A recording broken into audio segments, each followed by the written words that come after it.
My name is Amy, and I think seeds are really cool. And I'm serious. The idea that you can take that little seed and put it in the ground and give it some rain and give it some sunshine, and then it will grow into wait for it, for a plant that you can eat, it blows my mind. I get so excited by the idea of this. The idea that you can take a seed and turn it into food, that you can plant seeds of hope using these seeds, and that you can grow together. It makes me want to run around in circles and do a happy dance and show the world. So that's why I joined FoodCorps, to run around in circles and do a happy dance and to show the world my excitement for food. And I went to school for this as an environmental studies and agri-science major at Michigan State University. I learned all of the sciencey parts. I learned how to be an efficient farmer. I learned how plants grow and what their functions are. And I learned how our bodies process the foods that we eat. But still, at the end of the day, even with all of that cool knowledge that makes me sound real smart to my parents, they're happy that they raised me to be a smart person, yeah, I'd rather just pretend like it's magic. And that's because I believe that it is. So I took this romantic idea of a magic seed, and I moved across the country from Michigan to a city where I knew no one to share this excitement. And when I got there and settled into my service site at the Center for Environmental Transformation. I do that when I answer the phone. I'm trying to get better at Center for Environmental Transformation, but it's a hard one. So there it is. When I settled into that, when I got my phone speech down, I realized some of the assumptions I had made. I assumed that I would have a right to be in this community, a community comprised primarily of people of color, a low-income community plagued by the injustice of systematic and institutionalized racism and violence. I assumed that once I got to this community, I would know what seeds they wanted me to plant. I assumed I would know how to grow in Jersey's climate, which is not true. Less snow here than Michigan.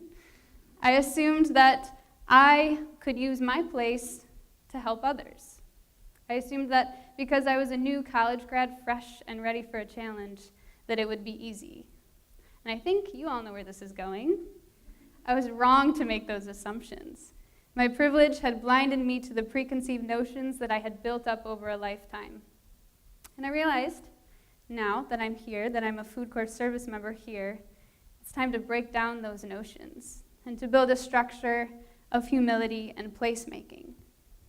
And so in order to do that, there were two things I needed to realize. One, the seeds were already planted in Camden, New Jersey. They were going to be there long after I left, and they were there way before I got there.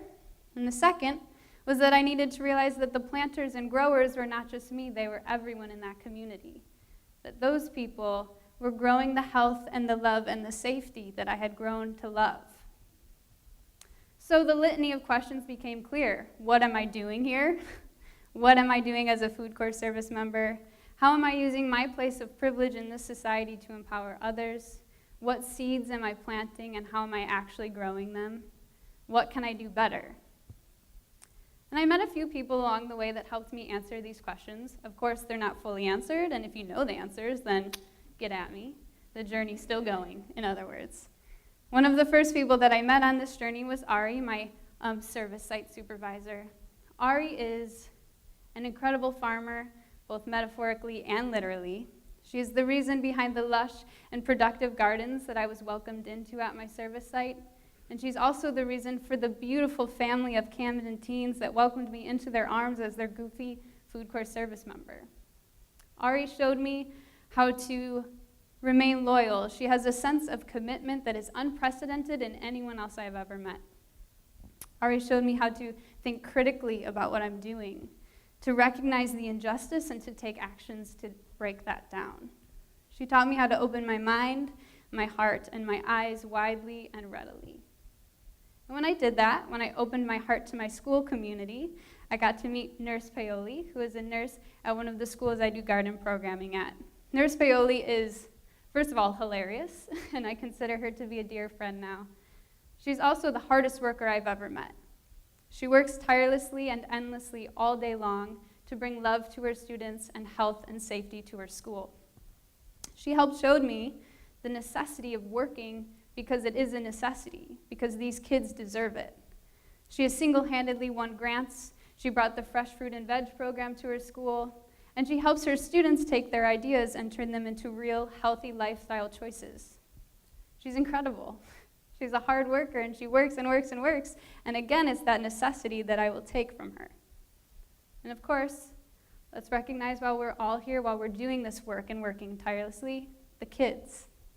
My students are goofy, and they are crazy, and they are silly, and they bring me so much joy and courage.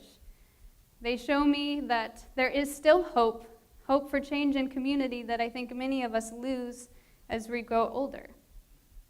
They keep me light, and they teach me how to stay present, and they live their lives as they have to, because it's their lives. And they live it in a way different than people outside of their community are seeing them living it.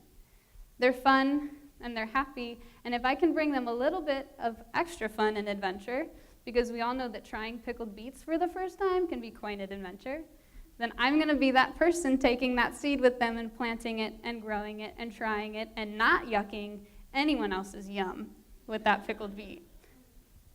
So here's the existential question. I think we all know this from our middle school years, yeah? Who am I? What am I doing here? And the answers, as always, are numerous. 1, I'm a FoodCorps service member, Garden Amy. I am the person that comes to class with silly snacks and silly seeds to plant and to try, and apparently I always smell like the garden, according to my kindergarten class. Every time I enter a classroom, I get to hear that. 2, I am the ear that listens to my teachers and my staff rant, because we all know there's a good rant from the school system, yeah? I'm also there to be energy and to be help when they need it.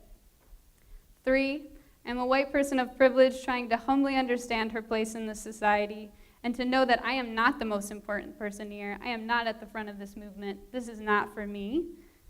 And lastly, as always, I'm the goofy 22-year-old running around in circles and doing a happy dance and smiling up at the sun when I get to plant that first seed and harvest that first tomato of the season with my beautiful, beautiful students. Thank you.